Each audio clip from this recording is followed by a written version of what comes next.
సమయం ఉన్నదప్పుడే, అవకాశం ఉన్నదప్పుడే, బ్రతుకున్నదప్పుడే, నీ జీవితంలో అన్ని దేవుడు మేలు జరిగిస్తూ నీ త్రోవని సరళపరిచినప్పుడే కృతజ్ఞతతో, దృష్టితో దేవుని గౌరవిస్తూ ఆయన ప్రేమను గుర్తెరుగుతూ, నేనేమై ఉన్నానో కేవలం నీ ప్రేమను బట్టే ప్రభా, నీ కృపను బట్టే ప్రభా.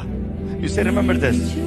క్రీస్తు తన్ను తాను తగ్గించుకుని రిక్తునిగా చేసుకుని ఆ మహిమను విడిచి, is the darling of haven. Remember that, is the darling of haven.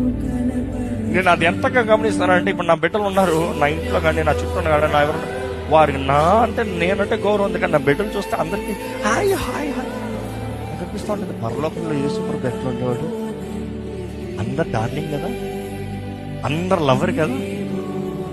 ఆయన నేను వెళ్తాను నాన్న, నేను పెడతాను ప్రార్థన. ఎందుకు? ఎందుకంటే ఆయన నిన్ను చూస్తున్నాడు కాబట్టి. నా వ్యక్తి, నా సొత్తు, నా ప్రజలు, నా వారు, నా కొరకు, నాది నేను రిడీమ్ చేసుకుంటాను. I will lay down my life to redeem. That is what Jesus Christ has done.